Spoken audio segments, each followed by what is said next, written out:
semuanya, Assalamualaikum. Balik lagi di video reaction saya kali ini guys. Oke, semoga semuanya sehat selalu. Nah, kali ini saya mau tengok video pembahasan tentang ini ya.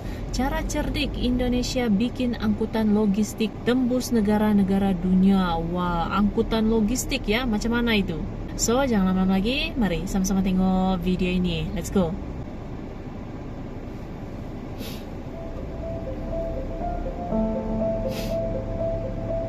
Majapahit besar karena memperhatikan laut, samudera.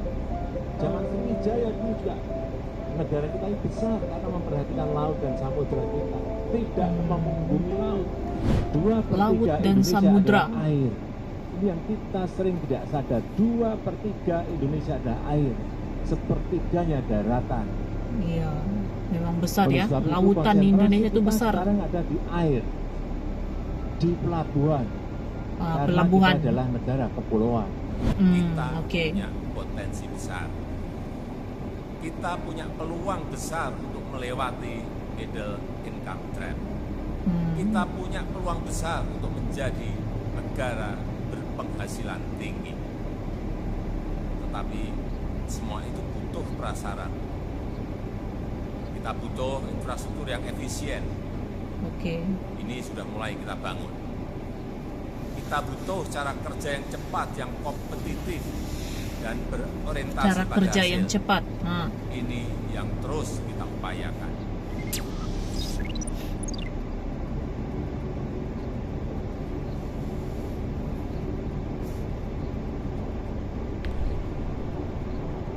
Pembangunannya Di Laut ini Indonesia tidak Jaya, main-main ya. logistik Indonesia tembus ke negara-negara global.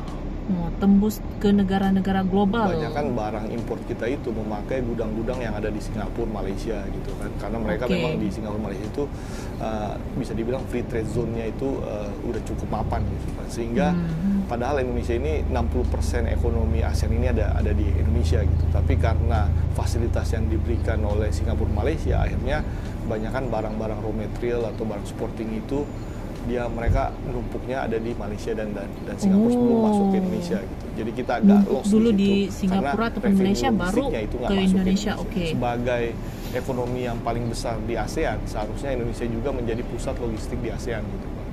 Kalau tanpa ada PLB ini sangat susah buat Indonesia untuk jadi pusat logistik di ASEAN. Jadi kita harapkan dengan adanya PLB ini Indonesia bisa menjadi gudang regional buat ASEAN gitu, sehingga barang-barang yang kebutuhan negara-negara lain di ASEAN seperti Vietnam, Filipina, Malaysia itu bisa disuplai dari Indonesia. Ke depan ada perpindahan besar-besaran. Logistik yang dulu kita harus ambil dari negara lain. Oke. Ikan kita dari Malaysia, dari Singapura, dan lain-lain. Dengan fasilitas-fasilitas yang sudah kita berikan di pusat logistik berikan, nantinya berbondong-bondong mereka akan ke sini. Kita tahu biaya logistik negara kita dibanding negara-negara tetangga kita masih jauh. Tertinggal kita ini. Mereka biaya logistiknya hanya 12%, kurang lebih. Kita masih 23%. Artinya ada yang tidak efisien di negara kita. Oleh sebab itu kenapa dibangun infrastruktur, baik itu jalan, baik itu pelabuhan, baik itu airport, karena kita ingin produk Itu ada kita, pembangunannya gitu barang-barang ya. kita Pelabuhannya lah, semualah gitu bersaing ya. kalau kita adu kompetisi dengan produk-produk negara lain. Biaya logistik kita bisa bersaing dengan negara-negara lain. Artinya daya saing kita, competitiveness kita akan menjadi lebih baik. Produk-produk kita, barang-barang kita bisa menjelajah kemana-mana. Masuk ke supply chain global. Goalnya ke sana. Mimpi besar Indonesia lewat cita-cita Presiden Jokowi yang ingin menjadikan Indonesia sebagai hub logistik atau Hub pusat logistik. logistik di kawasan Asia Tenggara, menggantikan Singapura bukan cuma isapan jempol belaka. Hal ini pun dibuktikan dengan BUMN PT Pelindo atau Pelabuhan Indonesia yang terbukti mampu Pelabuhan, meningkatkan posisi BUMN pelabuhan tersebut menjadi operator terminal peti kemas terbesar nomor 8 di dunia.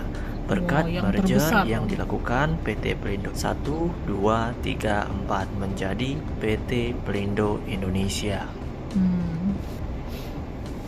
Capaian ini patut kita syukur bahwa kita berjalan ke arah yang benar, bahwa kita harus terus melangkah maju menuju ke negara berpenghasilan tinggi Terus melangkah ya. dengan mengedepankan keadilan sosial bagi seluruh rakyat Indonesia.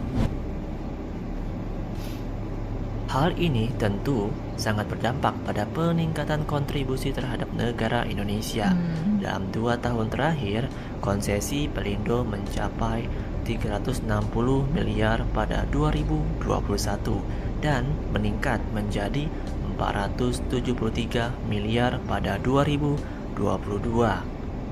Penerimaan negara bukan pajak PNBP tercatat sebesar 157 miliar pada 2021 dan menjadi 173 miliar pada 2022 kemarin.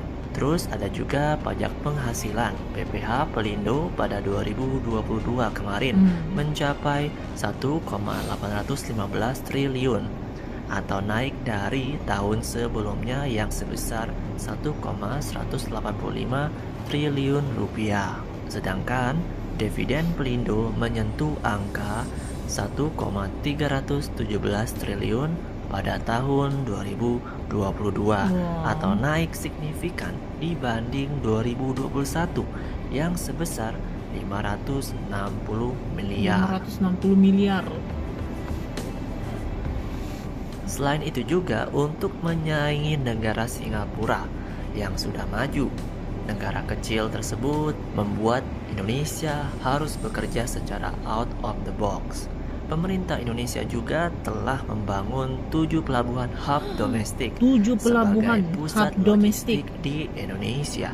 Pelabuhan Pusat, yang dibangun adalah Pelabuhan Belawan atau Kuala Tanjung di Sumatera Utara, banyak Tanjung Priok yang di dibangunkan. DKI Jakarta, 7. terus Pelabuhan Kijing di Kalimantan Barat, Pelabuhan Tanjung Perak di Jawa Timur, Pelabuhan Makassar di Sulawesi Selatan, Pelabuhan Bitung di Sulawesi Utara, dan Pelabuhan Sorong di Papua Barat. Di Papua Barat. Dan itulah 7 hub pelabuhan domestik yang dibangun oleh pemerintah langsung Indonesia. 7 ya dibangunkan. Pengembangan pelabuhan kelas dunia gitu. Jadi yang pertama adalah kita ingin ada peningkatan skala usaha. Sekali skala usahanya BUMN itu naik gitu. Jadi Pelindo ini punya peningkatan dalam skala usahanya. Jadi ada tidak hanya seperti yang sekarang, jadi ada peningkatan nilai juga. Kemudian yang kedua adalah terbangunnya ekosistem pelayanan logistik. Jadi ini objektif yang harus kita lihat, gitu ya. Jadi terbentuk yang namanya ekosistem. Kemudian yang ketiga adalah konektivitas dan standarisasi pelayanan. Jadi di samping connect, dia juga punya standarisasi pelayanan. Jadi inilah 3 kondisi objektif yang kita inginkan supaya Pelindo itu jadi kelas dunia. Pembangunan Indonesia ke arah yang lebih baik sudah dimulai di era Presiden Jokowi. Sekarang pekerjaan rumah kita adalah dapat meneruskan pencapaian yang sudah baik menjadi lebih baik lagi. Etos kerja dan konsistensi seperti yang selalu disampaikan oleh Presiden Jokowi menjadi salah satu faktor yang mendorong pertumbuhan ekonomi Indonesia menuju Indonesia Golden Makin Age terus melangkah 2045. gitu ya.